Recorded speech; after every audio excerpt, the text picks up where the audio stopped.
It's safe to say that most Formula One fans would still love to see Daniel Ricciardo racing in F1 next season. But as we wind down this season, the Honey Badger has still yet to sign with a team for next season. But reports have revealed that one team is standing out right now as a possible landing spot for the Australian driver. So which team is it? How will Daniel fit with the team if he chooses to join them? And now that it's official that Oscar Piastri will be taking Daniel's seat at McLaren next year, how is the young Australian driver feeling after an eventful past few months? Well, let's talk about it then. But before we do, consider subscribing to the channel so you don't miss out on our latest uploads. Now that's out of the way, let's get started. As we all know by now, Daniel and McLaren will be parting ways next season after 2 disappointing years together, which now puts Daniel in a tough position as he now has to sell himself to those teams that have a vacant spot for next season. And while most teams see Daniel as a liability given his 2 awful seasons at McLaren, it seems as though Guenther Steiner and Haas are ready to welcome Daniel with open arms, should he choose to sign with the team. As we all can remember, reports surfaced just before the Hungarian Grand Prix that Guenther had contacted Daniel, and while the topics of their discussion never were revealed, it is safe to assume that the two discussed the possibility of a future together. And as much as Guenther had denied that he was pitching Haas to Daniel in the days that followed, the Haas team boss would recently say that the team is only waiting on Daniel's decision, and that they have done their best to coerce Daniel to join the team. In his situation, Daniel first has to decide for himself what he does, said Guenther. It makes little sense to persuade him to do something. He has to decide for himself. If he feels like it, he will certainly call. Otherwise, he will probably say, I'll do a sabbatical or something else. And as for Daniel, the Australian driver would give an update about his future during his guesting on the Fitzy and Whipper radio show in Australia, where he would say, could it still happen? It could. I guess I'm not getting too caught up in next year. Of course, I want to race. I want to be on the grid. I want to be competing. But I'm not kind of seeing next year as all or nothing. Obviously, 2024 is something I want to be aware of and look at. So that's kind of where I'm like. If it means taking a step back to then take 2 steps forward, then that's what we're trying to figure out at the moment, me and my team. So that could be a year off. Now, one of the biggest reasons most people would say as to why Daniel and McLaren didn't work out is because the MCL 36 never catered to Daniel's driving style. But recently, his teammate Lando Norris would reveal that he believes that the car suited Daniel more, especially during the earlier stages of the season. There have been things said that he doesn't suit the car, and everyone thinks that I do suit the car and the car is made around me and all of that stuff. But it couldn't be more untrue, said Lando.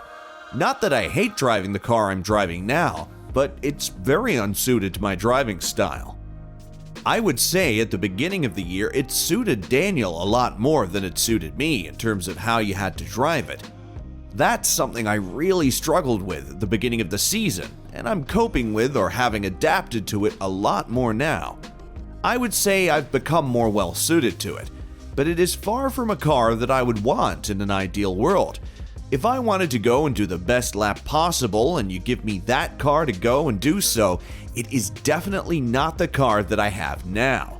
We do drive in different ways, and therefore what we request from the car is quite different. But by no means is it anywhere near more adapted to me than to him. I've had to adapt a lot more to the car. There's not a lot that the team can do for me in terms of car. They just make it as quick as possible all round. It's not like Lando said this and we're just going to do that, and Daniel, we're not going to do that. That's just stupid to ever think. I feel like I'm driving a pretty similar car in terms of characteristics as the car I drove in my first year in Formula One.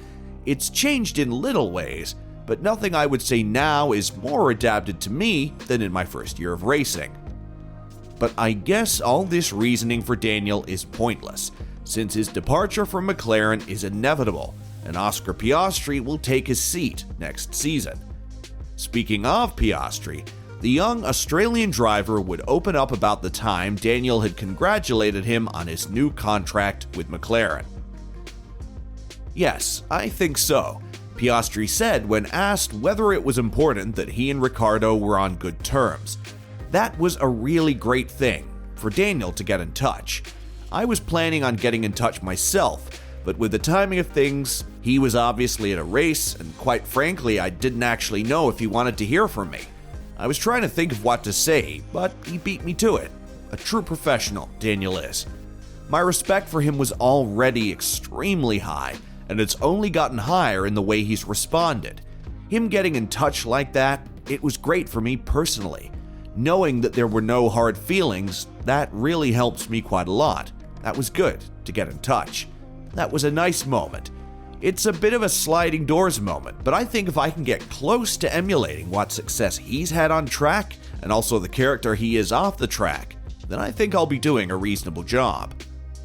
A big weight was lifted off Piastri's shoulders after the CRB sided with his contract with McLaren, a situation Piastri says he is more than happy it is over with. Speaking about the pressures he felt during the fiasco, the 21-year-old driver would describe the whole ordeal as an emotional roller coaster. "I think the first emotion was obviously relief," he said. "It was obviously a pretty stressful time, the contract recognition board hearing. The first was relief, and then obviously happiness. It's something I've been working towards since I started racing way back when. I think it was about 12 years ago, or 11 years ago now. So to finally know what my future holds firstly, and secondly, that it would be in F1, that was relief and a very, very happy moment. There were a lot of feelings going on. When I first started, I wanted to be a professional in any kind of motorsport and just race cars for a living. But to be able to do that in F1, I think it's pretty hard to find a better day job than that. I'm super excited and very much looking forward to the future, because I want to make sure this is my job for a while now."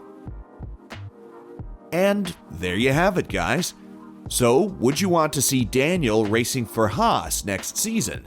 Do you think it's a good fit? And how do you see Piastri's first season in F1 panning out? Let us know in the comment section below. And as always, don't forget to like and subscribe to the channel if you haven't.